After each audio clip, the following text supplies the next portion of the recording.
Whoa, let's just... There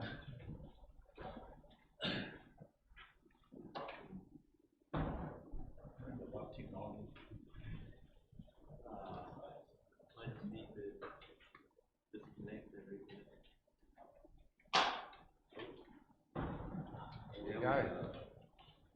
We're all good. Hi guys, welcome everyone. Thanks for coming out. Hope you enjoyed the talk tonight, and thanks for everyone watching it on YouTube as well. That's great.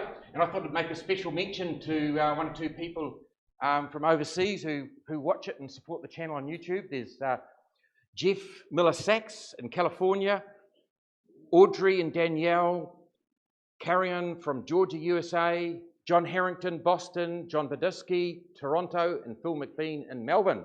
Just a bit of a plug there. Thanks for your support, guys, for the channel. So let's get underway. So, NASA, Elon Musk's SpaceX program, the Chinese space program, they've all said they're going to Mars. They're sending astronauts to Mars sometime in the 2030s. It's going to happen, it's fact. And hey, it may be a relative of yours, might be a close relative, son or a daughter, might be a niece or a nephew or a neighbour or a friend. And that's why we're going to stop and think a bit more about this, what it's going to entail. Now, just a little thought experiment. Forget your current circumstances. The year is 2035. You're aged 35 years. You've got some important skills. You've got no strong family ties. You've got a sense of adventure. And NASA knocks on your door and says, we'd like you to come away, return trip to Mars. You'll be back again in 3 years. We'll give you $1 million. And you say to them, I've got two questions for you. First, I want to confirm, we're talking US $1 million here, aren't we? And the answer to that is yes. The next thing you say to them is, surely there must be a few hazards, potential risks to me, health-wise and functioning and possible accidents and so on that could happen while I'm there and on the way back. What can you tell me about those hazards and risks? And what sort of research are you doing? And what are you guys doing about this? And they say back to you, we got Chris doing a talk on Monday night. Go along to the talk and ring us back on Tuesday morning. And that's why tonight's talk is titled Hazards of Human Spaceflight to Mars, Things You Guys Need to Know. And I'm going to show you tonight that with advancing technology, come, say, 2035, yes, travel to Mars will be relatively safe. So, how are we going to just do it? I've split it into three main chapters. Why go to Mars? Just a very simple slide on that one. Just it's important to say, can you remind me why we're doing this again? Then we'll talk about the physical challenges and countermeasures, and then we'll sum up and conclude. So, why go to Mars? Can anyone just give me one good reason why go to Mars? Yes? Yes. Asteroid, politicians, all sorts of reasons. I didn't mention any names. I gave a talk one time, and I won't mention names. A prominent politician in New Zealand's name was mentioned right up front. Anyway, like asteroids. And essentially, it's a survival. It's like an insurance policy for the human race. So we're no longer a one-planet species. You've got to think of natural events like an asteroid. You know, who's seen the movie Don't Look Up? Pretty scary, huh? Yeah, you saw it. Geological events, climate events. Look at what we're doing to climate change. You've got massive volcanoes. Volcanoes are thought to play a role in the dinosaurs' demise as well as the comet. Overpopulation, pandemic diseases. Earth is just a limited resource and we're just populating at an expanding exponential rate. We're just finished with a pandemic. Misuse of humanity's 21st century technology. I read something beautiful the other day, and actually it was probably a couple of years ago, and it said that if mankind is not careful with its 21st century technology, nature, or history I should say, history will record humanity as being nature's brief but colourful experiment with proto-intelligence. We were clever enough to build the stuff but not clever enough to control it, or ourselves for that matter. So we're going to Mars, guys. Buckle up, we're on a journey tonight. So that's why I go to Mars. How about the physical challenges and countermeasures? Going into space, I mean, the alien environment of space affects almost every organ in the body. It has some sort of effect. And we could be talking all night about it. So rather than spread myself over, just skim over things, I thought we'd focus on what I see are the three main points here. Effects on the heart and body fluids, also known as the cardiovascular system. The effects on the bones and muscles of the body, known as the musculoskeletal system, and the effects of radiation. So that's where I'm going to put my focus tonight's talk. The first two, on the cardiovascular and musculoskeletal system, predominantly the main effect is from prolonged weightlessness. It's going to be the journey to Mars and the journey home again, and then the exposure to ionizing radiation we'll talk about. So let's look about the effects on the heart and the body fluids. We'll talk about the 5 changes that occur to the cardiovascular system in space. We'll talk about the research that's going on and the countermeasures. Okay, so these are the 5 main things that happen to your heart and your body fluids, known as the cardiovascular system. There's a blood volume shift and reduction. So these are the 5 that I'm going to go through in more detail shortly. Astronauts become anemic. There's a reduced heart mass and aerobic capacity. Cardiac arrhythmias, post-flight low blood pressure on standing. We're going to talk about all these in some detail now. But the bottom line is here, you do not want an astronaut arriving at Mars feeling weak, unconditioned with a low blood pressure. I think you can see from those 5 points, that's where you're going to end up if you don't do anything about it. So here's a couple of astronauts, or I should say American astronaut Scott Kelly and the Russian cosmonaut Mikhail Kornienko. And these look sort of, pretty average sort of guys, don't they? Look pretty normal, nice sort of, sort of facial features, chin, creases in his neck, nice, normal jawline up there and so on. And the same for Mikhail. So let's put them in space. So that's pre-flight. Let's put them in space. Check that out. Check these dudes out, man. Well, yeah. Look at them. Look at their faces. They're all puffed up. You can hardly see their chins. Their necklines have gone. All their faces are puffed up. Look at their upper chests, all their upper torsos, all pumped up and stuff. That's what happened to them. And this change happens really quickly in space.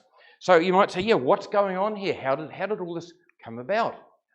And as soon as you're in space, those sort of stuff happens instantly. You suddenly do not have the constant downward force or legward force of gravity.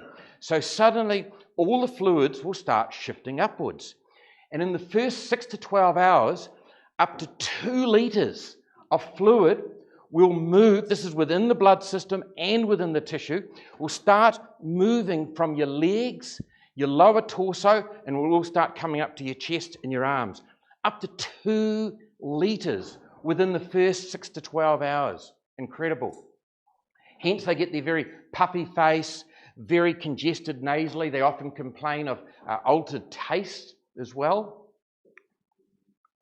Then over the next 1 to 2 days, up to 1 litre of fluid, blood fluid, moves from the blood system out into the tissues. Remember, this is all happening in the upper part of the body. And you might think, what's causing that? Most likely, the upper torso and the upper head and neck is blood pressures tend to be a little bit lower. It makes sense because gravity's pulling everything down, so the resistance is less up there. Suddenly you've got all this fluid moving up. So you find little capillaries where the oxygen is transfused and arteries turn to veins. Those capillaries become over-congested and overburdened.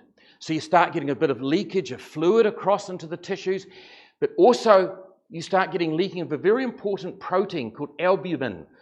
It's involved with fluid balance. It's produced in the liver. It's very, very important. You start getting that starts seeping through the overburdened capillaries into the tissues of the body, the extravascular, outside the blood vessel tissues.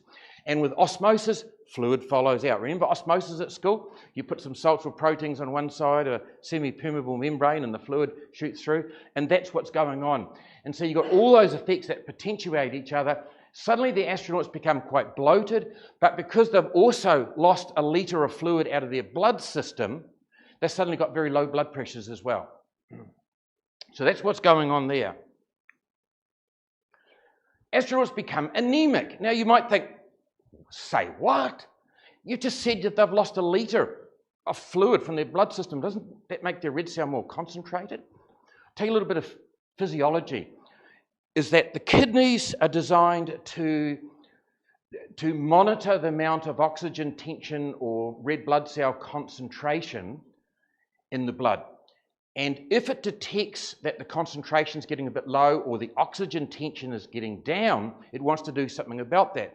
So it produces a hormone called erythropoietin, also abbreviated as EPO, and that hormone then goes to the bone marrow, stimulates the bone marrow to suddenly producing more red blood cells. Hey, I need more oxygen carrying ability, guys, it's saying. So it produces more red blood cells, and that's how it works. And a lot of the people in renal failure, they will do that to correct the anemia. They'll take erythropoietin injections. Athletes, they do the altitude climbing for that exact. They do training at high altitudes for that exact reason. And some of the cheats actually take EPO injections themselves to boost it up. So here it's the opposite. The kidneys pick up, so you've got a litre of fluid that's all seeped out into the tissues. So the kidney says, hey, we've got a higher concentration of red blood cells than we really should have here. We're oversaturated. Let's switch the erythropoietin off and let things adjust. Erythropoietin levels drop. Bone marrows, the stimulation, produce more red cells, get switched off. Red blood cell count drops, and you've got an anemic astronaut. So things aren't looking so hot for these guys.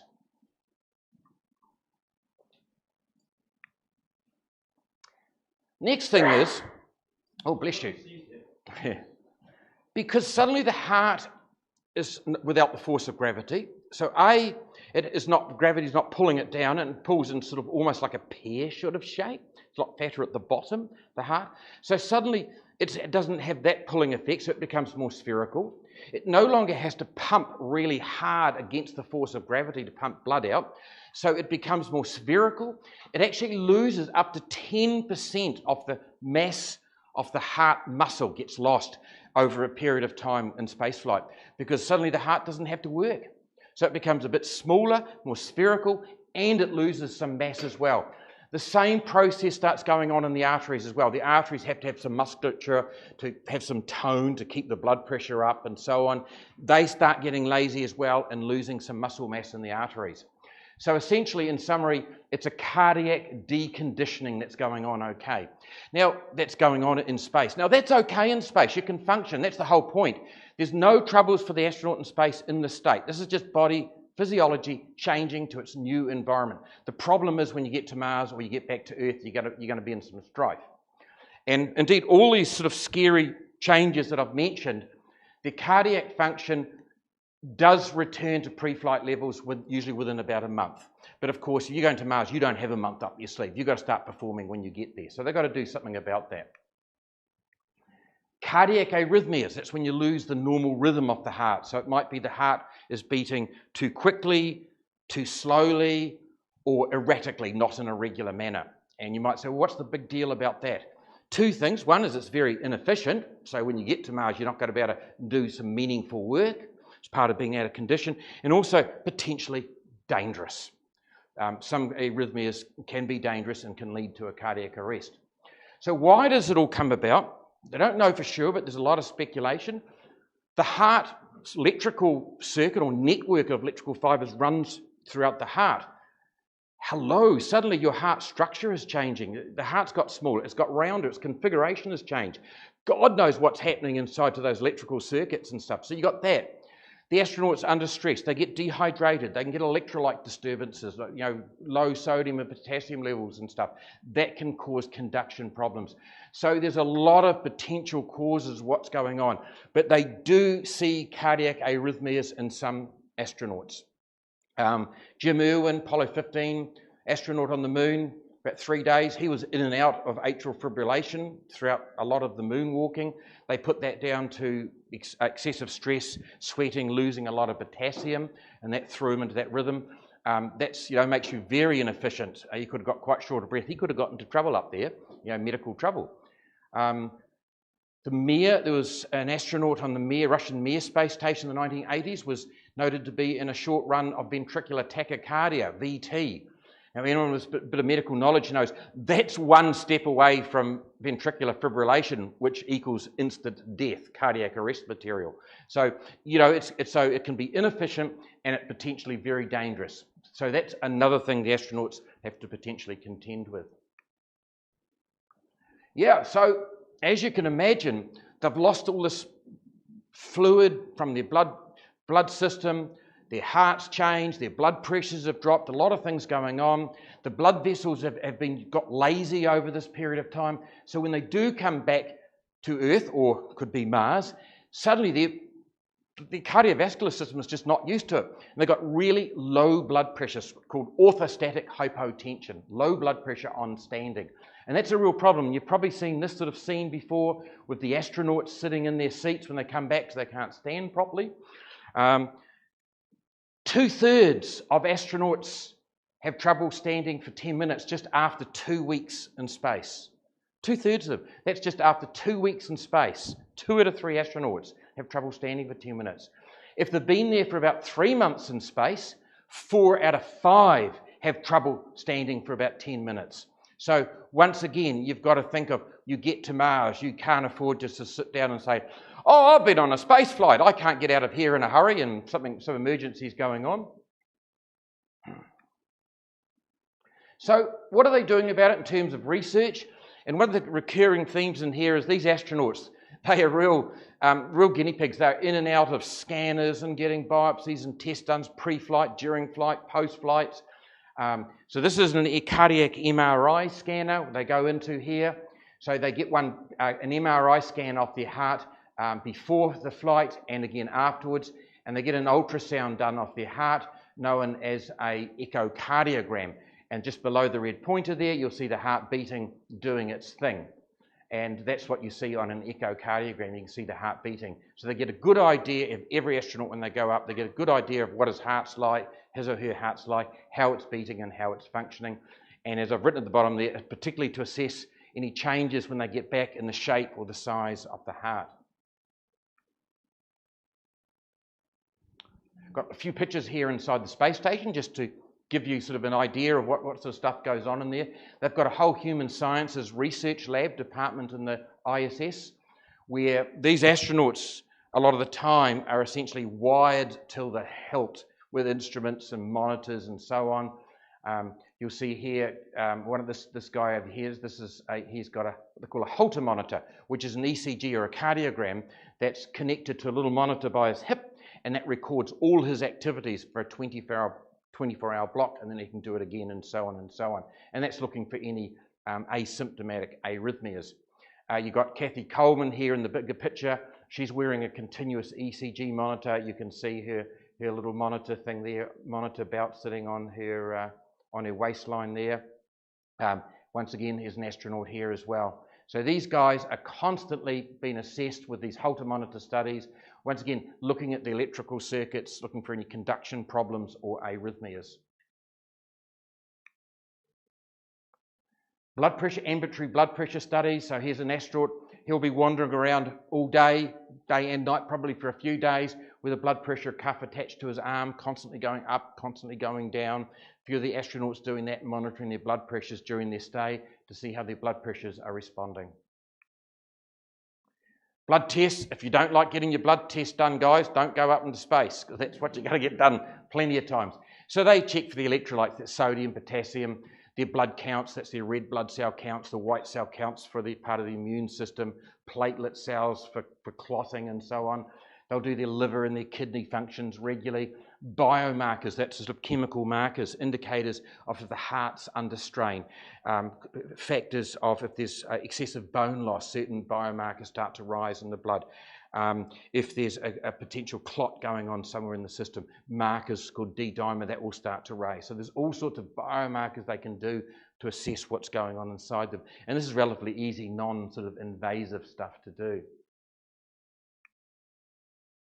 Here's they do those echocardiogram scans, the ultrasound of the heart that I showed you they do before and after flight. They do those during flight. The astronauts get trained up how to do that, and there's one of the astronauts doing it on the space station with another one.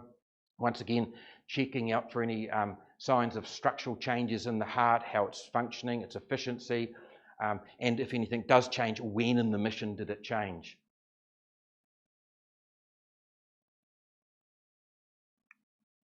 In case you were wondering, let's just bring this back a bit here. So what are you looking at here? Okay, so this will be the lower part of the atrium down here, the top chamber. Everything's upside down here. And see the valve, the blood's going through, and there's your valve flapping open, little flap valve. And blood's getting pushed through there into the much bigger left ventricle, and then that will be pushing it back towards and up over us. So that's what, those are little flap valves there. Cool. Okay, so they also started doing just at random, just initially, what they call Doppler ultrasounds, little scans they can do of the carotid arteries. That's the main artery that supplies blood up to the head. But also the jugular veins. There's an external and a deep jugular vein that brings the blood back down from the head back down towards the heart. So they're assessing the blood flow in the arteries and the veins in the heart just to see what was going on there. And they got a bit of a surprise. In 2019, one of the astronauts was actually found that the internal jugular, so the deep jugular vein, important one, had completely clotted up. You've probably heard of the expression of deep vein thrombosis, DVT. That immediately should ring alarm bells. That's potentially serious stuff. He had a DVT in the main vein coming down from his head down to his heart. So that's very serious. So fortunately, they had some Clexane, subcutaneous Clexane. It's a blood thinning agent that works very quickly. Luckily, they had that on the station. If you were to get a DVT tomorrow and you went and saw your doctor and look, my leg's a bit swollen, and he did a blood test, your D-dimer's up or a scan, he'd immediately jab you with one of those straight away. First thing you'd get. So luckily, they had that in the medicine kit. So they started him on Clexane and arranged for him to come down, I think about a couple of months or a few weeks later in the next mission that was going back down. So they thought they'd better investigate this more formally. So in 2019 over to 21, they got 11 astronauts with an average stay of about 9 months. And I suppose I put a few little studies sprinkled through here. Notice the frustration, only 11 astronauts. It's not like you're doing a big medical trial in North America or Europe where you've got 5,000 patients on this drug and 10,000 on this drug and stuff. You're dealing with small numbers, so it is hard, but they do the best they can statistically. But out of here, all of those 11 astronauts on keeping a constant scan of their veins in their neck had reduced blood flow in their veins, their jugular veins. All astronauts had that. 2 of the astronauts had reversed blood flow. So instead of the blood coming down, it was on its way up, thank you very much. How crazy is that? But once again, you've got no gravity pulling everything down. It's freedom up there, man. It's woohoo. That's just the blood's flowing around, and that's potentially dangerous.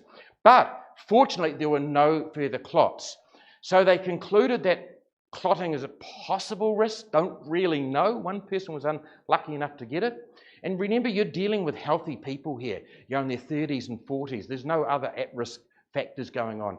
So you really got to question that. So now part of their blood, they have blood thinners now on their subsequent missions. It's a fairly new one, such and you're probably familiar with the Dabigatran and Rivaroxaban. It's called a Pixaban. Yeah, so so they've got a Pixaban up there, which is it's a new oral anticoagulant medication. And of course, they continue surveillance and biomarkers. So the biomarker's D-dimer that'll pick up if there's any inflammation going on. Simple blood test.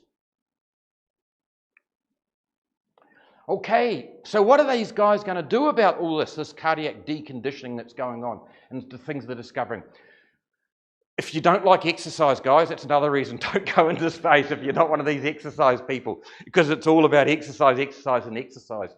And for the heart, your best thing you can do is in-flight aerobic training. So treadmill, there's 2 treadmills on the space station, and there's an exercycle. So ideally, the protocol I've worked out ideally for the heart up here is you're talking at about 4 to 6. Sorry, the red point is a little bit funny. I'm getting used to it. It's just a new little device we got. So instead of pointing directly up here, it goes to the computer so the guys on YouTube can see it. So it just takes a little bit of me getting used to, but that's all good. So 4 to 6 times per week for 30 to 45 minutes on the treadmill, and 2 to 3 times a week for 30 to 45 minutes an exercycle session, up to 70 to 85% of your maximum heart rate. So it's not up there with the magazine just chilling away, or 30 minutes is up. No, it's hard work up there. They work away. You see the guy, we'll talk about it later on, but the guy down here, he's on the treadmill. Notice he's all tethered down, because you might say, what are they? You know, you can see it's easy to strap someone on a bike, but the treadmill, so you can see right there, he's got the harness that holds them down. We'll talk more about that harness later because it's relevant, protecting the bones and muscles. Ideally, you need about 2 hours a day of exercise for cardiovascular protection in an ideal world. Now, the lower body negative pressure suit. This is it here. This guy here. Hey, let's try this new function out. Whoa, there it is there. So that's a very big, bulky system. It's attached to the wall, you can see there. And essentially, it's a big, baggy pair of trousers that seals around your lower torso, and then it creates a negative pressure. You pump the pressure out. And the idea behind it is the negative pressure in your lower torso and your legs then helps to drive the blood back down into your legs. And they use it for research and assessing the timing and the amount of cardiac deconditioning that's going on.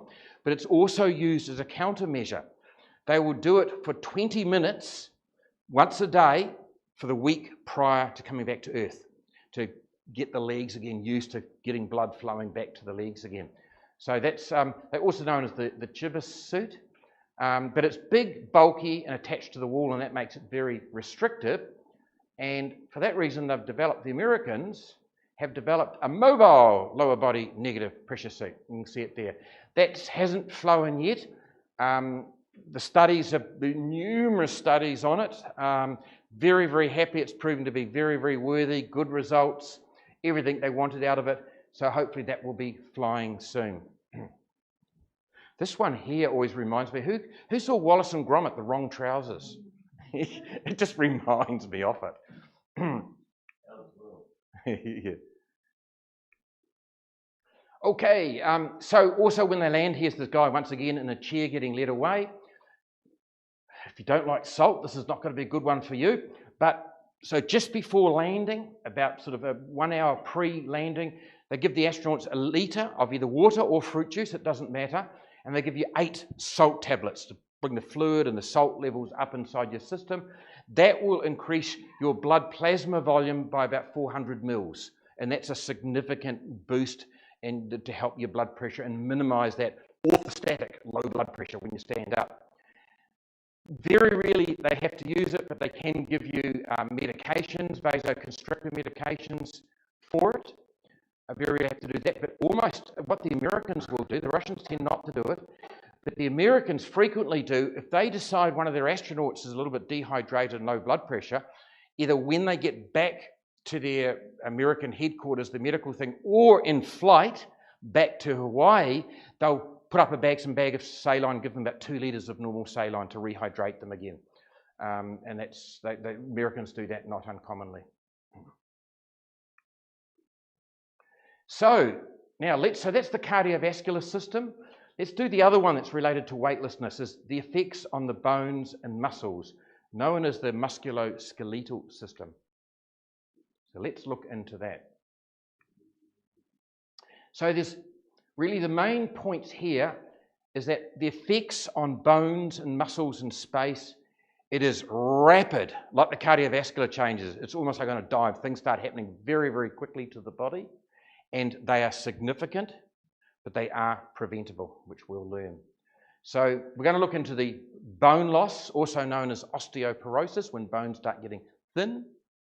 And then we'll talk about muscular wasting, also known as muscular atrophy, when you start losing the bulk of your muscles. And as this is the same theme up here, and I've written it down here, you don't want an astronaut arriving at Mars lacking, not only is he cardiovascular-wise deconditioned, low blood pressure, he might also be lacking strength, hasn't got good balance, and he's got brittle bones. That's not a good scene, guys. So here's the bones. And why do we worry about it? Because bone loss increases your risk of getting a fracture. The moonwalkers had falls frequently. I'm sure you've probably all seen, you've seen scenes like this before looking at the Apollo astronauts. They had frequent falls on the moon. So remember, the falls on Mars are going to be probably twice as heavy. Instead of the 1/6 gravity on the moon, it's about 1/3 on Mars. So it's going to be twice as heavy. So if you have too many of those, you're going to end up with one of these. And I don't think you need to be a radiologist to realise that's not a good scene. Yeah. Houston, we have a problem. So this is normal bone structure, just a bit of a review here. So it's like a lattice material, bone structure, very hard material, and it's in that lattice so it can be rock hard, but it can also be very, very light, because you don't want big, heavy, solid bones. You wouldn't be able to walk around. So it's in that lattice, a very tight lattice that's lightweight but hard, and it is strong. And on Earth, there's a few factors that keep it that way. Our onwards force of gravity, every time you take a step, every time you move, every time you lift, even just standing still here, you are fighting against gravity, and you've got resistive forces going through your bones. Your bones respond to that. They like it. We tend to have a reasonable amount of calcium in our diet. But also, and I've purposely here, you might think, jeepers, what are you doing here introducing medical terms? I want to introduce these two cell types because we're going to talk about them more later. There's a nice balance been going on between osteoblasts and osteoclasts. They're made in the bone marrow, and osteoblasts stimulate calcium and structure to go into bones. They keep bones solid. Their job is to stimulate bone formation and keep things normal. You've got osteoclasts who do the opposite, and they promote leaching of bone material back or reabsorption back into the bloodstream and do the dead opposite. And like a lot of things in life, it's a check. It's things in balance. You've got to have that in life. So that's going on as well. So when you get osteoporosis, you start getting a thing off the bones, it starts looking like this.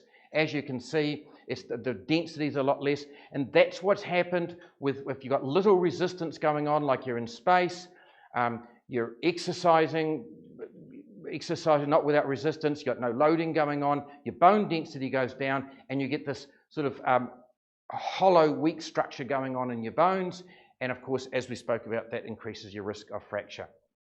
The other thing here, and here's one of the reasons I mentioned osteoblasts, is that in microgravity and weightlessness, there's no resistance going on the bones, so you get your thinning of the bones, but you get decreased bone marrow stem cell differentiation into osteoblasts. And that refers to, you stop and think about it, all your main stem cells come from your bone marrow. And then stem cells are your primitive cells. They then develop into your more specialized cells. They don't know why, but that process seems to be inhibited in space. So you don't have to get too caught up, but the bottom line is you've got less osteoblasts going on, which means you sort of haven't got that nice factor trying to keep your bones nice and strong. My second point, I did want to put that into it and keep it out. Didn't want to dumb things down. To be aware of that, because my point being is that there's a lot of profound things that go on to the body in weightlessness than we really understand. You know, you could understand not with gravity, the resistant forces going through your body. You get your head around that. But there are a lot of other more profound factors going on, and that was the point that I put that in there. And the other point that I put that in there, you can see, they're not sitting on their laurels, oh, we've got this with our exercise. They're researching the stuff all the time at a cellular and molecular level. NASA is researching this to great lengths and depths. And that was my other point of putting that in there. I seem to have reached a little thing with my slide thing here, Steve. I might just do it manually. That's it. Okay, so let's talk about bone mass loss without intervention. It happens very rapidly. Yeah, 1.5% of bone mass is lost per month on an astronaut in the International Space Station.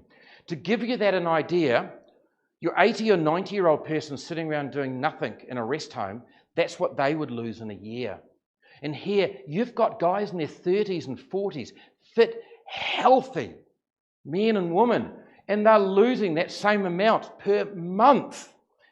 That's if you do nothing, of course. This is without intervention. So with an extended stay, and your hips and spine, which are the important parts of the body bone-wise, so you don't want to break them when you're having a fall on Mars, you lose up to 10 to 20% of your bone mass gets lost. That's significant.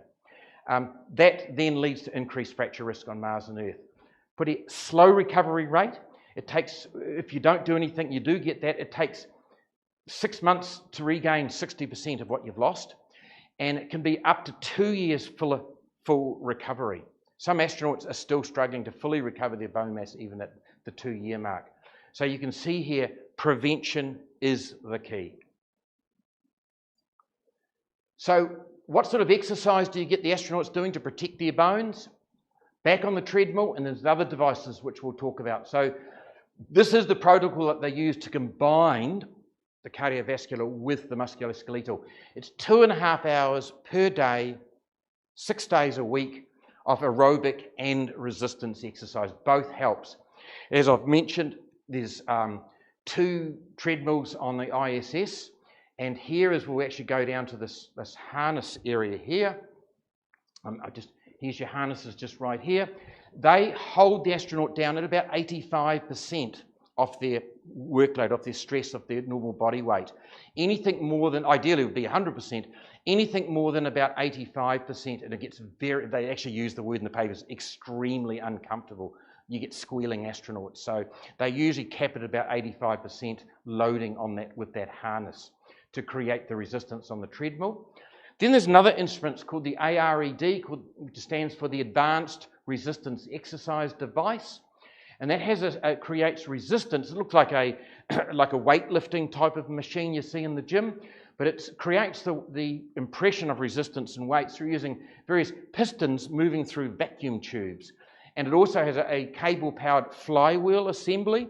So you've got that inertial, rotational momentum, inertia resistance going on in there that they're pulling about. That seems to be the latest craze, isn't it? There's all the ads on the internet for the new flywheel machines.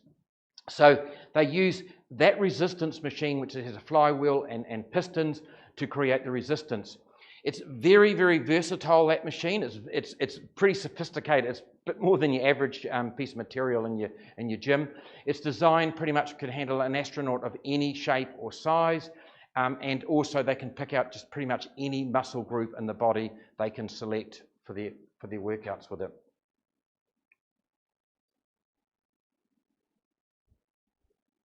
It's pretty crammed up there, isn't it? All the gear and stuff. But it's quite good putting these pictures in here just for you to see, what sort of gear they have got up there, because these are not the pictures that you see, in your pretty books and stuff. After the exercises, what can they do? And I'm about to show you some study results whereby the exercise actually is not enough. And that's where you're able to bring in medications. There's a class of drugs called bisphosphonates. And remember I talked about the osteoblasts that promote bone formation, and then you've got the osteoclasts that tend to leach it away and promote reabsorbing of the bone material into the blood. Well, that was the osteoclast. This class of drugs inhibits the activities of the osteoclasts. So they're working on the other side of the balance equations. There's 2 drugs that are commonly used. These are very, very common drugs used every day in general practice. Alendronate, also known as Fosamax. 1 tablet once a week. And I once heard an endocrinologist describe it, it's like painting cement over the bones. It just makes those bones rock hard, solid. So that's what the astronauts have been using recently in the last 2 to 3 years. However, it's got a side effect. You can get it on Earth too. Some people get it with reflux with it, heartburn. And of course, in space, you've got no gravity, so you're more likely to get reflux. So a lot of the astronauts grumble a little bit. They're getting heartburn and reflux on this alendronate. But there is another version, which once again you use in general practice quite happily, called zolendronate, also known as A-cluster. And that's an intravenous form. You hook a drip up, you run it through in about 30 minutes, 20 to 30 minutes in an infusion, and that's it for the next 18 months. Just works away quietly to itself, solidifies the bones, no pills, nothing. And it makes sense that they hopefully will start using some zolendronate. You'd probably give it pre-flight, maybe a dose before you leave Earth, and maybe another dose before you leave Mars, again, on your way home again. Give yourself another dose of it. So that's zolendronate. That medication, that class of drugs, as I'm about to show you in a trial, has changed everything. They're game changers. They're game changers on Earth, for that matter. The other thing is a good diet with vitamin D supplements, and a good high calcium diet is very beneficial for the bones as well. Well, they say that you need vitamin K or vitamin D to properly absorb the calcium in the bones. That vitamin D alone, it takes it up from the digestive system, but it doesn't help deposit it in the bones. Most people with studies, I find, and just even in like general practice, you don't actively have to give people vitamin K. Very few people, most people have enough in their diet. You don't actively have to give it as an extra. And I know the studies, they just like these studies, the astronauts. But yeah, vitamin K is all part and parcel of that. But usually there's sufficient in your body and your diet for it. You don't have to give it as an extra thing.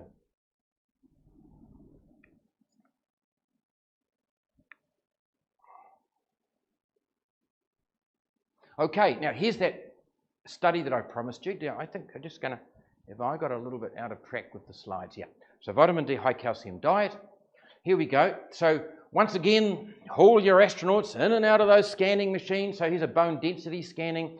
They do the astronauts before they fly, when they get back again, and at 6 months and 12 months after they've been back again, they get bone density scans. Very good data with using your medications and your exercise and your diet and your vitamin D. Significantly reduce bone mass loss. And let's have a look at some studies. So there was a study in 2022 that came out with 17 astronauts. It was a friend who pointed it out to me, Phil in Melbourne. And he said, oh, there's a new study come out. That was earlier this year. They got these astronauts, missions for greater than 6 months. They gave them the full exercise protocol and they gave them some vitamin D. And they had ongoing, even up to 12 months post-flight, ongoing significant bone loss in their lower, typically in their hips and spine, and also in their tibia, in your lower leg. And I thought, really? Why did they bother? I said, like, I haven't got round to seeing that. I probably will look at that this week. That's this paper. But even without looking at it, I'll tell you right now, they weren't on the bisphosphonates, were they, the medications? Sure enough, so curiosity got the better of me. I dug it up that night, the paper, and sure enough, they weren't. There was a study done in 2019, 3 years prior, with 18 astronauts, with the combined bisphosphonates and the advanced resistance exercise device. It's got a mind of its own, that's all good. No significant bone loss. None. Just with the medications and the exercise. So those bisphosphonates are game changers. Parathyroid hormone is another hormone in the body, and that also plays an important role in bone protection, keeping our bones nice and strong. It's not, so if you want to start giving astronauts parathyroid hormone, it's not stable in the gastric system. So you'd have to have a daily injection of it. I think the astronauts have quite had enough of needles for the day, thanks very much. So what they did do, they've genetically modified a lettuce that produces its own parathyroid hormone. So you can eat it in lettuce form. Admittedly, you've got to have 8 cups a day, so which really, you know, you've had your bowl of salad today, haven't you? Yeah, you heat a bowl of salad every day. It's rarely grown in space. So I've got a couple of slides here just to show you. Just once again, just cool. So here's an astronaut with some radish saplings just in one of the plant habitats. They grow lettuce and radish on the space station. So we've just got a couple of slides here because this is the sort of slides you don't see when you see pictures of astronauts. So I just threw them in here just to give you some insight. Yeah, they're busy up there. They're working on us going to Mars. We're going to have to grow our own crops. All this research is being done.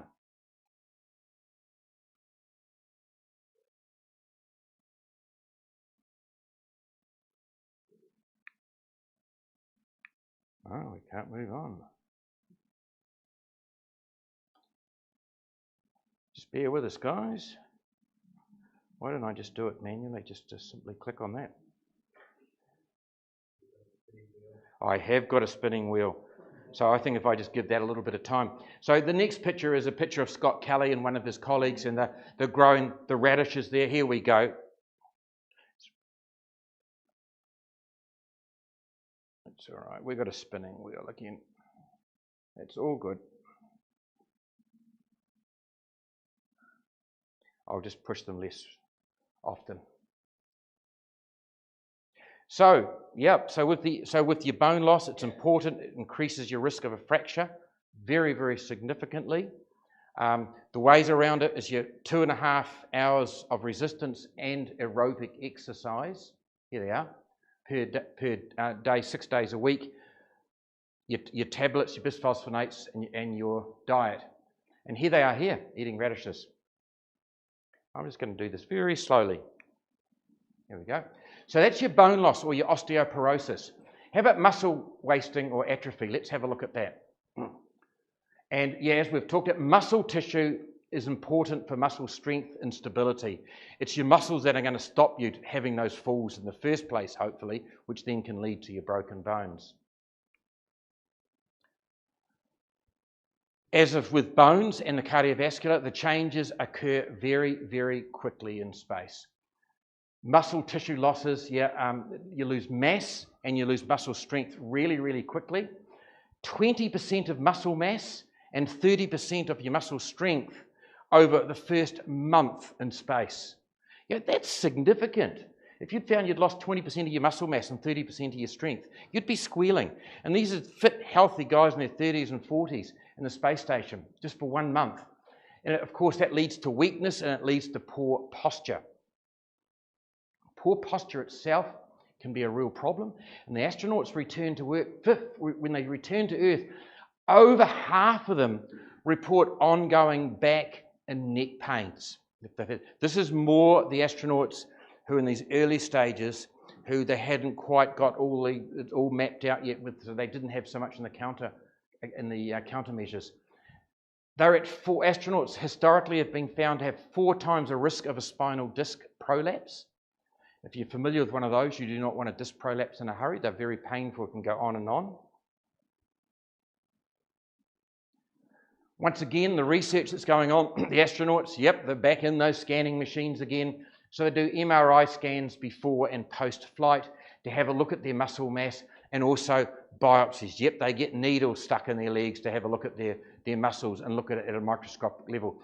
And just as they do on the cardiovascular level, and the bones in that too, as I've written here, it's a lot of advanced research is going on, cellular, molecular, genetic levels. They're really taking all of this very seriously and involving identification, modulation of genes, how things respond in space with your bones and muscles.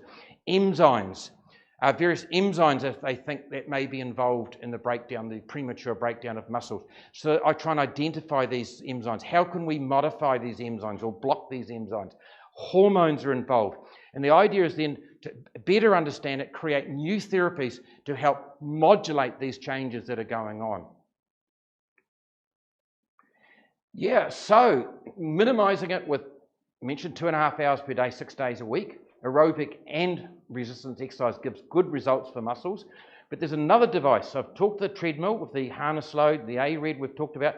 This device here is the MARES device. And it stands for Muscle Atrophy Research and Exercise System Complex. And it's a very, very sophisticated piece of equipment. They use it to assess the various sort of exercises, what muscle groups you're doing with what types of exercises, to what degree and so on. So it records and monitors the various sort of torque and process and forces going through different muscle groups at different times.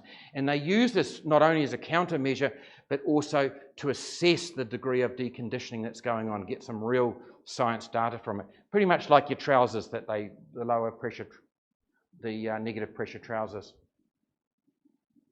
Then there's a penguin suit. You think, really, what does that look like? Looks like this. And it's a suit that the astronauts will wear for a length of time, whereby it's got it's a jumpsuit, a series of elastic pulleys, attachments, inserts, springs, and so on, whereby every movement you go to do, you've got 40 kilograms worth of resistance, the equivalent of 40 kilograms on Earth of resistance in any type of movement you do. So that's an ingenious little device. That, once again, helps to give them some resistance and keeps the muscles working.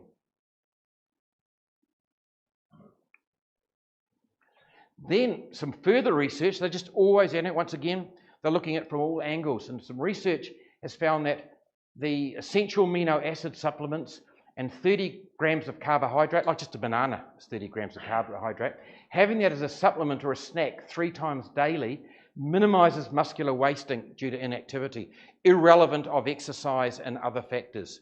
So, hey, it's no big deal. That's not a bad thing to do, to have some amino acid supplements and a banana or a potato or something, some supplement 3 times. So it's your exercise, your optimal diet, your supplements, all these combine to give very, very good results. Then, of course, you've got the engineering side of stuff. It's be the holy grail. Get some, like sort of Space Odyssey 2001, get some sort of centrifuge or some sort of rotating part of the spacecraft up there to create artificial gravity. You could argue that would be the holy grail. You might say a significant engineering cost challenge, but I'd like to think they could get some centrifuges or some part of the spacecraft rotating. I don't think that would be too difficult over the next 10 to 15 years to come up with that. They did do some studies with in-flight centrifuge in the Space Shuttle 1998, and it was in the neuro lab that they had, so it was more testing on the neurological system. They did find, I think they went for, 16-day centrifuge, half G, 20-minute every second day. They weren't checking muscles and bones at that stage, but they did notice there was an improvement or minimisation in the cardiovascular deconditioning. So it did play some role, and I can see that sort of happening in the future where it's going to be heading as well. Interesting, Chris, they thought about this back in the day of 2001, a Space Odyssey. Yeah.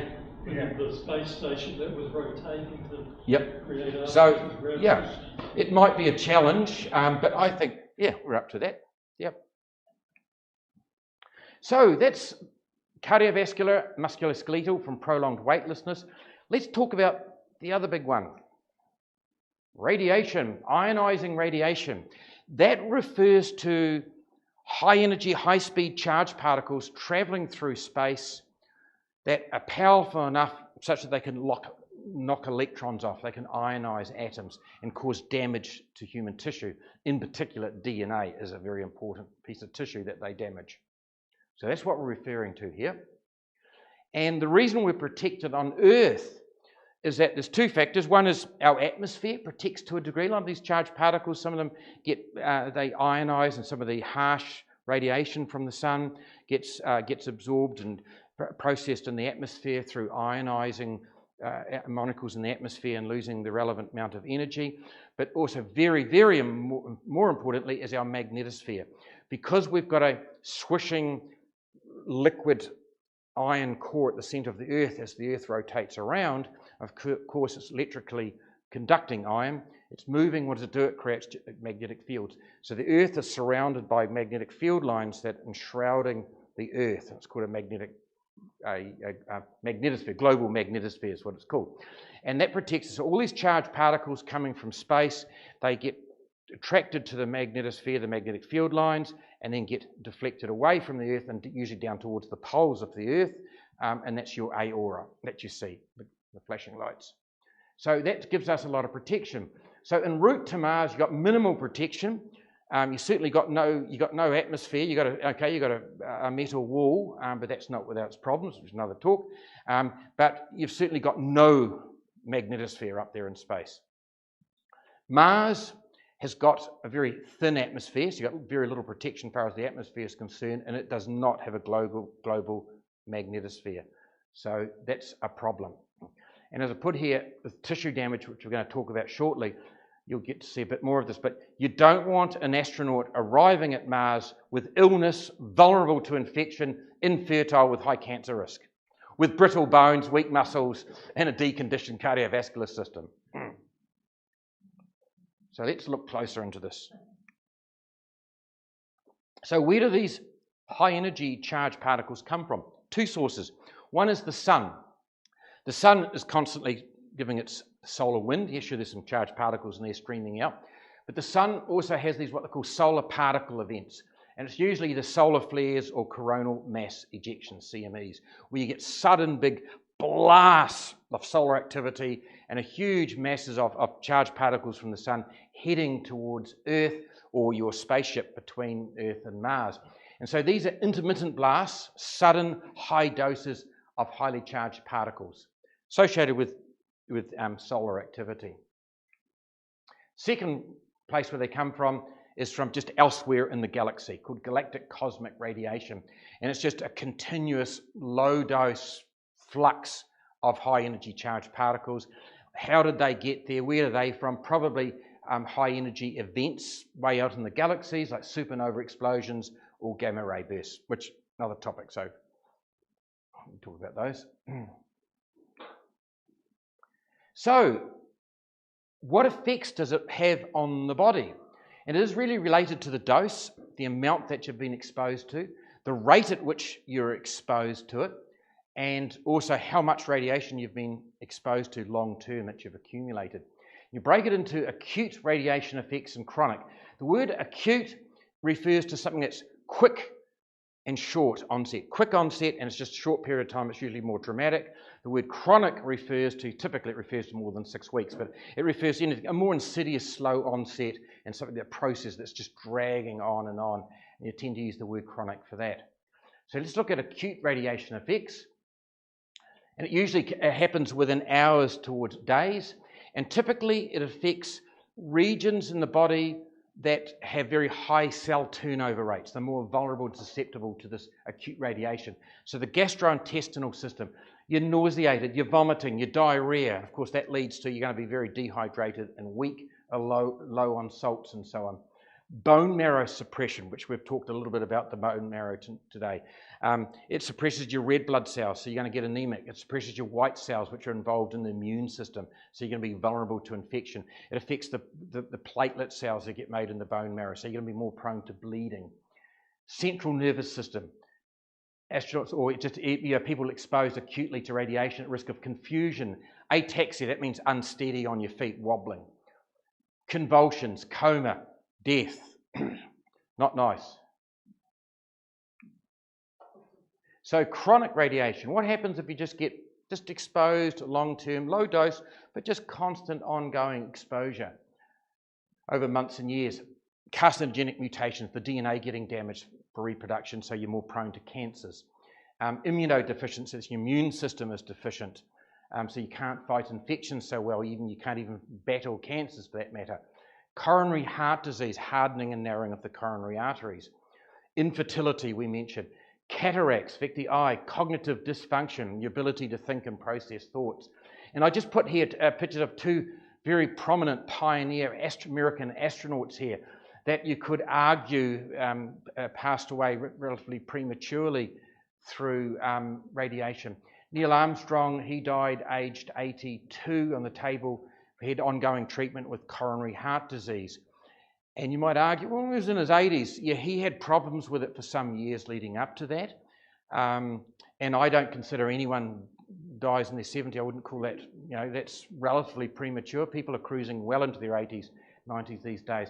But also, okay, you only had 24 astronauts that went to the moon, small number. But it was a higher number of those guys had problems with cardiac problems, in particular coronary heart disease. Sally Ride died of pancreatic cancer, age 61. Once again, a form of cancer. Okay, pancreatic cancer does occur, but I just thought, just food for thought. She was the first, of course, everyone knows Neil Armstrong, the first man on the moon, and Sally Ride was the first American woman in space. So both pioneers. So that's your acute and your chronic effects of radiation on the body. How much radiation is acceptable to you, me, or NASA? Who's doing the talking? So NASA, well, not just NASA for that matter, in medicine, for terms of radiation, like for radiology, you use the CFERT as the unit you use. And it's a measure of the amount of potential damage you can do to human tissue with radiation, whether it be acute or chronic. So they use the CFERT. 1 milli-CFERT equates to about 3 chest x-rays. NASA's current limit is a total cumulative career exposure of about 600 milli-CFERTs, which equates to a 3% increased risk of dying from a radiation-induced cancer. So that's where they draw the line. The astronauts themselves have all agreed that's a reasonable risk to take. We've all got a risk of cancer, so they've got that as a background, but they've got an added 3% chance of getting a radiation-induced cancer and dying from that. So it's fatal. 1 year on the International Space Station, you get exposed to about 240 milli-CFERTs, which equates to about 1.4% increased risk of having a fatal radiation-induced cancer. So, how about our journey to Mars? Mr. NASA, who's knocking on your door. 3-year trip, which have allowed for, say, 9 months each way with current technology, and 500 days stay on Mars. Going by the data, the Mars Science Laboratory, which is the Curiosity spacecraft, that had a radiation detector, and they measured the radiation the whole way to Mars and while they're on Mars. And they worked out that would give an astronaut exposure of about 1,000 milli-CFERTs, which equates to about a 5.5% increase risk of lifetime fatal cancer from radiation. So there's options around that. Now that I've put in here, that involves today's current propulsion, which we're going to talk about shortly in shielding. That's by today's standards, but we're going to Mars, well I hope you're going to Mars in 2035. And of course you've got an option of signing a waiver, which you've always got one of those options. There's a bit of controversy around it. The NASA is having talks with people and lawyers and astronauts and so on. They're thinking of adjusting that because a lot of female astronauts, they say, look, we're happy to take a higher risk. And of course, it affects their more fertility, but they're more prone to breast cancer, and they get more lung cancer. No one knows why, but do with radiation. So they're sort of saying we don't want to get our careers held back from this. So there is talk of perhaps increasing that or a level right across the board. That's very, very controversial. So I won't go there, but just, yeah, if you want to delve into it, you can Google it and have a bit of a read yourself. There's a few papers on that. So what are we going to do about radiation? And that's why I put that covenant in there too, is that's by today's propulsion and shielding standards. The main countermeasures for radiation is shielding, propulsion systems, and effective monitoring. So let's look at shielding. Of course, thickened aluminium and stuff, that helps to a degree, but your problem with your thickening up your spacecraft is you get these high energy big particles. They can strike the material on the spacecraft. That then creates a sort of a cascade of secondary particles, and those secondary particles can have enough energy in them to do you harm. So that's not necessarily all good. Hydrogen has your best element to protect you against radiation. Why? It's got the highest charge to mass ratio. It's got one charge and it's got one proton. So the beauty about having a charge, it's good at deflecting or absorbing other charged particles coming towards you. It can also help to break up and fragment some of the big ones, safely break them up, fragment them. And once again, hydrogen itself, it's only one proton. So it's not a big molecule itself that runs the risk of getting split up and creating that secondary radiation through that cascade. So it's a very effective, safe, it's the best, most effective and safe material. So, so what's full of water? Water and ethylene, they both have per molecule, they have 2 hydrogen atoms per molecule, so it makes sense to use them. So one option is have your water tank, some sort of polyethylene, some sort of water tanks around, and have your water tanks all stashed around your spacecraft. So that's one way you can do it. Mars, once you get to Mars, maybe 5 to 10 meters of soil over your habitat will be a good protection. Local magnetic field lines. Yeah, remember I said Mars does not have a global magnetosphere, but it does have little localized regions of magnetic fields. Have I got, yes, okay, we're in a little spin again here. So instead of having the magnetic field lines all going right around it, and here we go, it's come up. you've got little regions on Mars, little regional areas where you do have some magnetic fields coming up. And that goes up, they go up to a few kilometers up into space, more around the equatorial regions on Mars. So it makes sense you could build your habitat within those regions, would also give you a degree of protection. So you've got options.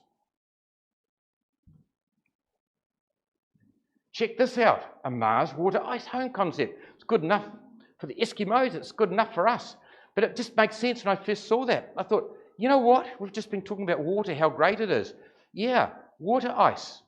Make some homes out of some water ice concept. So that's something that's been an idea that's been thrown around.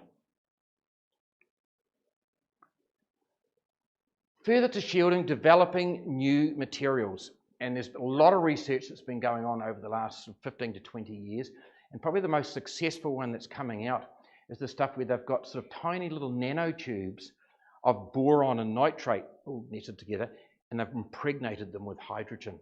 So they're very, very good shielding. Ideal properties, fantastic radiation shielding, it's been hydrogenated, very flexible, very strong, and it's electrically insulating. Very, very effective. So they can see huge potentials for this: spacecraft, habitats, vehicles, spacesuits. It's great protection, it's very strong, and it's very flexible. That material will probably be the future. They're developing more of it, they're getting better and better at making more and more of it cheaply. So I believe that's where the future will be for shielding. So that's your shielding. How about propulsion systems? So if we take 9 months to get there, 9 months come back, what say we did it quicker? It's another way. Current chemical propulsion, great for thrust, for getting going somewhere, lighting up some chemicals, that's great. But it has its constraints. It starts getting very, very inefficient when you start getting higher and higher velocities to go faster and faster. It becomes very inefficient fuel-wise, and then you're going to start running into problems of having to carry more heavy fuel with you. So there are other options. One is nuclear. And how they would do that is they would have cryogenically stored liquid hydrogen. You have a chamber that you warm up with nuclear fission of uranium.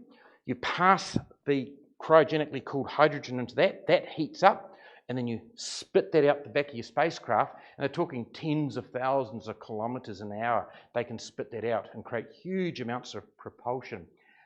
They estimate that with that, they could probably halve the transit time to Mars, so maybe 4 or 5 months. Problem with that is storing cooled hydrogen. Hydrogen is very small and it's very volatile. It's explosive, and of course it's the smallest atom there is, and it can, as a liquid, it could just creep out anywhere through the tiniest of pores. And that's why the Artemis space, you know, the new NASA ship that's ready to go to the moon, they rolled it out and rolled it back in again, rolled it out again, because they were having the sensors were picking up that possibly more hydrogen was leaking than they would have liked. You can't stop the process. It's going to find little nooks and crannies to get out of, but you're set a certain amount, but it's a problem. So that is a potential problem, storing it on the spacecraft. Ion propulsion, that's where you get a chamber with high electrical currents, you put something that's a stable ion like xenon in there, you create a plasma from it, you bombard it off with neutrons, bombard it, ionize it, create a plasma. You then use big magnetic fields down the back of your spacecraft, charge those plasma down there and send it out as your propulsion exhaust. That's very efficient on fuel. There's a problem with it, very low acceleration, but once you get going, it continues to go, and you can get up to high speeds with it. It does require a reasonable amount of electricity, so that's a potential problem. This technology is well advanced. The ion propulsion they used on the Dawn mission to a couple of asteroids, I think Ceres and Vesta, that was 2015. So this is well developed. Okay, how are you going to supply electricity, say, for the ion? You've got nuclear. They can actually quite happily generate electricity generators. You've got solar panels you could do to generate electricity. The answer will probably lie with a hybrid, just like our cars, hybrids. You could perhaps use nuclear and ion for your main ones and just use chemicals for thrusters, just launching from Mars or from Earth, or you want to do a course correction, use your chemical thrusters for that, but otherwise go nuclear or ion. So, and the other one is effective monitoring, and they've already got this down to perfection. Little dose meters every astronaut would wear one. Radiographers and radiologists in hospitals these days, they all wear those things. They get monitored for how much radiation exposure. That's not new technology. That's very well developed. So that's not a problem. Monitoring solar activity. Once again, they're getting better and better. They're doing that all the time and getting better and better, trying to predict how the sun behaves. You also do have a bit of a time before those particles would get out to Earth and then onto the orbit of Mars, so they can get a few days warning and say, hey, you've got a solar storm on its way. They might have a safe part in the spacecraft that's got extra water around or extra protection. Hey guys, you've got a solar storm going on, and tomorrow, we want you to hang out in that particular chamber of the spacecraft. So that's why go to Mars. That's your physical challenges and proposed countermeasures. Let's sum up and conclude now. So journey to Mars is essential to long-term survival of the human race. Yes, there are multiple challenges involved. The three big ones are related to prolonged weightlessness and exposure to radiation. Concerning weightlessness, it mainly affects the cardiovascular system, which is your heart and your body fluids, your musculoskeletal, which involves your bones and your muscles. Countermeasures, exercise, aerobic and resistance exercise. Your medicines like your bisphosphonates, your hormone replacement therapies and so on you've got. Your supplements, better nutrition, calcium, carbohydrates, proteins. And then we talked about artificial gravity. Radiation exposure, as we talked about, can cause acute, that's very quick, rapid onset, dramatic illnesses, and of course more long-term illnesses, including cancers and infertility. Countermeasures is there's a lot of technology that's being developed at the moment for shielding, which I can't see any reason why they can't start adapting into going to Mars. Better propulsion technology, this stuff is well advanced. You go and Google it. There's loads of papers, engineering papers on all this stuff. It's not pipe dream material. It's out there. The engineers are well down the line, big research laboratories and research facilities firing these engines up. They're waiting for you to board. And of course, monitoring. So that pretty much sums it up. And I hope I've showed you that with advanced technology, come 2035, when this NASA man knocks on your door, safe travel is achievable. So I hope you've enjoyed Hazards of Human Spaceflight to Mars, things you need to know. Thank you.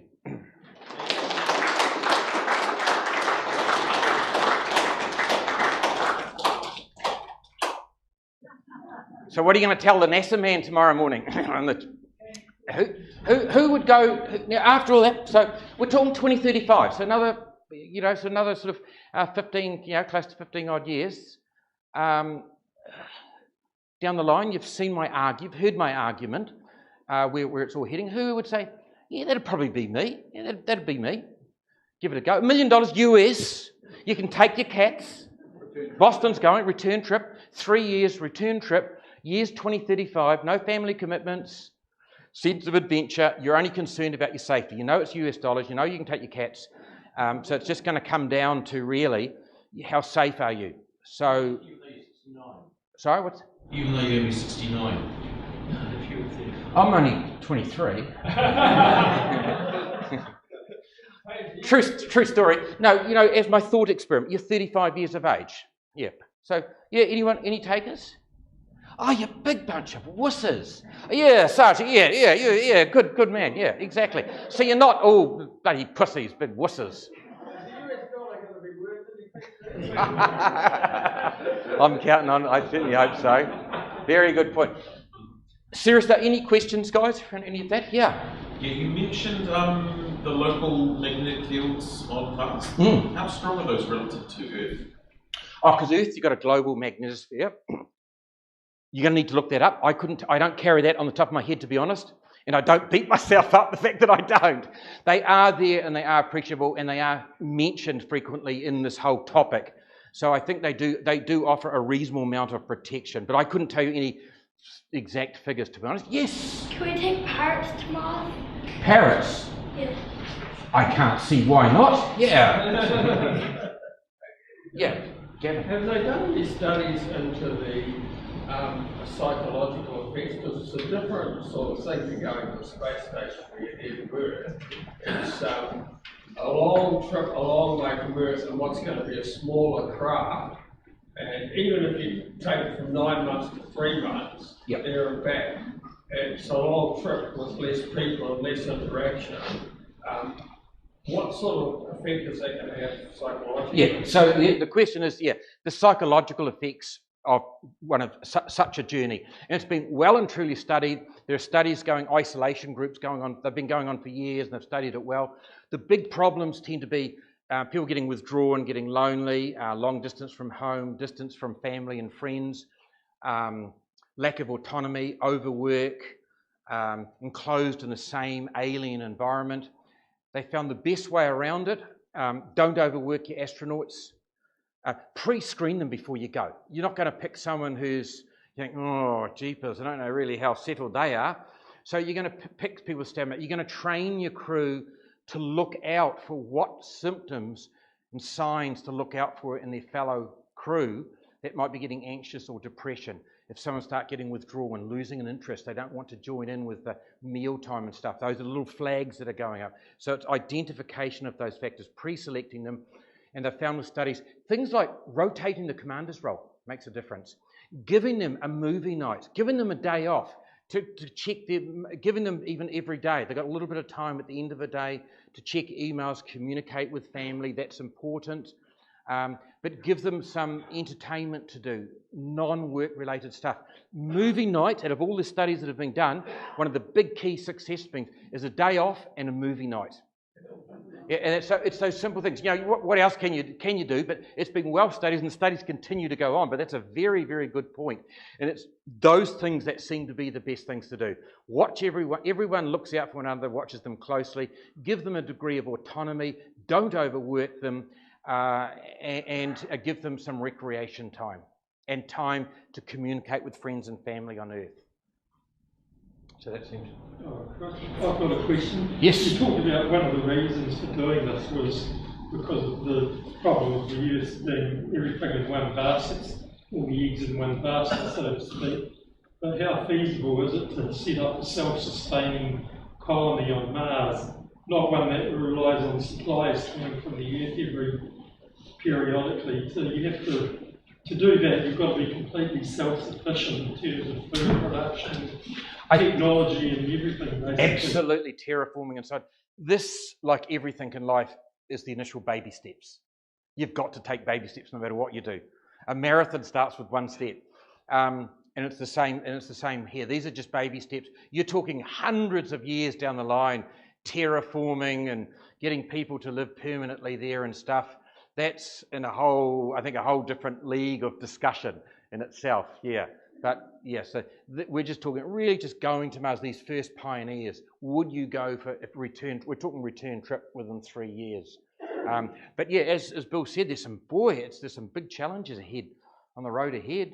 Yeah, and I think you're looking at hundreds of years. Yeah, and there will be some disasters and some tragedies and mishaps along the way, I'm sure. Yep, but very good. One other thing.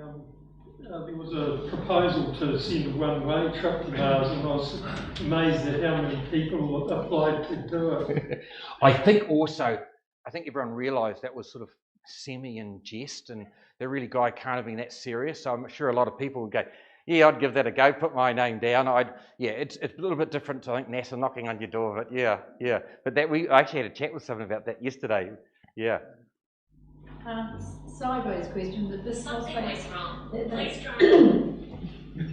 The bisphosphates you were talking about. Yeah, the bisphosphonates, yes. The bone density, is that an application presently with the health of earthlings? Yes, absolutely. Your Fosamax. Thousands of women are walking up and down New Zealand streets right now on that Fosamax, that's the alendronate. I've traded as a GP. Gosh, I've given thousands and thousands over the last 15 years of prescriptions for Fosamax, for usually postmenopausal women, or you might get a younger man who falls over and breaks his hip or something. You think, oh, that's odd. You do a scan, and his thin bones. And these lendrinates, the infusion, yeah, general practices up and down the country, all around the world, are just given those all day. I was going to say all day, every day, it's an exaggeration, but yeah, probably at least most medical centres would probably, the one I worked at, would probably give on average one a day, amongst 4 or 5 doctors. Every single day, someone would be hooked up there with a lendrinate infusion going on. So yeah, and that's, I think your point too, is the spin-offs goes both ways. Here they're dipping into sort of technology that's been around for a while, but the vice versa goes on too. There's a lot of spinning off coming from all this research, and that's where I made the point, talking about osteoblasts and osteoclasts, with what's going on at bone marrow level and cellular level and molecular levels. All this research is huge spin-offs and is going to create new therapies to help everyday people on the street. Absolutely. Yep. Yes. Just out of interest, how long does it take to send a transmission from Mars to Earth? Yes. Now that is the time. Is it about on its closest? Is it 20 minutes? Yeah. Going the other side. Going the other side. What's the other side of the sun? Because it orbits twice, does 2 laps every time Earth does two orbits every time Mars does 1. So at other times it's going to be far away. When they're at their closest, it's about 20 minutes. Yep. They can have a satellite, an L2 or L1, to act as a relay or something for when it's in solar conjunction. Yeah, they probably still will. communicate again. Yeah, because they're going to want to get around the sun too. I don't think they'd ever want to lose contact with Earth. So I think they would definitely have that for when they're one of the Lagrange points, stable gravitational points, that have a permanent satellite there would be going around, so they'd be able to, satellite-wise. And I would imagine you're talking... Right, yep. So you'd be talking a few hours in that regards, yeah, but 20 minutes for when they're at their closest, yeah. What about the G-forces travelling to Mars? So that's all going to come down to acceleration. Of course, you only get G-forces when you're accelerating, but the problem is going to be if you've experienced no acceleration forces on the way there, and then suddenly you're exposed to them coming down to land on Mars and then blasting off and so on, it's an extra load and stress on the body. That's where your resistance training for your bones and your muscles are going to keep you conditioned well enough where you'll handle that sort of stuff. And maybe centrifuge sessions or part of the spacecraft rotating with artificial gravity. But yeah, that's an important thing you've got to be aware of. It's all very well travelling in space, but you've got to think. What's it going to be like for the astronaut who arrives at Mars? Yeah, cardiovascular decondition, low blood pressure, weak muscles and brittle bones. Steps off the lander, falls over the first rock, breaks his leg. Houston, we have a problem. Not a good scene. Yeah, Niven. One of the downsides of sending any living organism to Mars is the contamination of the currently pristine-ish scientific environment. Is it too much of a vanity project to send people there, or do you think people will be able to do more science more quickly than the autonomous systems we send there? On Mars or in the space? Mars, yeah. If you send an astronaut, they can do some great science, but they're also almost inevitably going to contaminate the environment. We are going to contaminate the environment. Between, we've discovered life on Mars. It's us. So Niven's raised the point about at what point, currently it's sterile up there. All our spacecraft have been sterilised. If we find life up there, we know it's organic life from Mars, it's native life. But once we start getting up there as human beings, start digging and ferreting around and doing our thing, we're going to be contaminating Mars, and you've lost that window of opportunity to say, this life was definitely native of Mars. You won't know anymore. And there's arguments both ways saying we should leave each planet as a reserve and stuff. And then you get other people who say, for God's sake, get over here. Just get up there, guys. Just forget about it. Get over yourselves. Just get in there and muck in, So it's a philosophical question, But I think sooner or later you just got to do it. Chris, have some samples already been taken? Because the Chinese have indicated they're not going to worry about cross-contamination. So as soon as they go up there, they're going to just do their thing. So I believe that there's already been some samples secured for later. Yes, they have. Yes. They're not being returned yet. Yes, correct. Yep, they have. They haven't been returned. Yep, correct. And you're quite right, you know, Andrew's raised the point here, it's all going to come down to international communication and cooperation. And all it takes is one space agency. We're not interested in doing none of that. We'll do our own thing. Thank you very much. So it is welcome to the human race. Yeah, we're a funny bunch. But yes, they have already got samples up there already on the lander now that are, I think they're debating what they're going to do about them and when and how they get them back. But yeah. So, yeah, okay, guys. So interesting. Oh yes. This was talking about propulsion and shortening the time to get to Mars. So the comment from John was, all very good at achieving high velocity en route to your destination, but you'll need to slow down. How are we going to achieve that in a reasonable time frame? I think you slow down. That's what thrusters are for, to a degree, John. You use thrusters. That's more of an engineering problem than a medical problem. The research here. But I would have thought that also alludes to Neville's issue about decelerating when you're coming to Mars as well. So how to do it engineering-wise, thrusters, the same way you got up to that speed. You've also got, you can, I'm sure, do little loops and various orbital mechanics, but that's not my forte, so I won't go there. But you've got deceleration, and that's why you're conditioning your astronauts for that. And then another a comment, more a comment, talking about the increased risk of getting cancer, and then comparing that to the risk of cancer from a smoker, and saying that the increased risk for an astronaut is tiny. Yeah, exactly. And you put that sort of stuff in perspective, absolutely. And I think smokers have just got no idea what's going on when they're puffing away there. But anyway, that's a very, very valid point. Putting life in perspective, absolutely. Yep. Okay, guys, so otherwise, have fun, drive home carefully, wait for that knock on the door from NASA, and have fun. Good night. Thank you.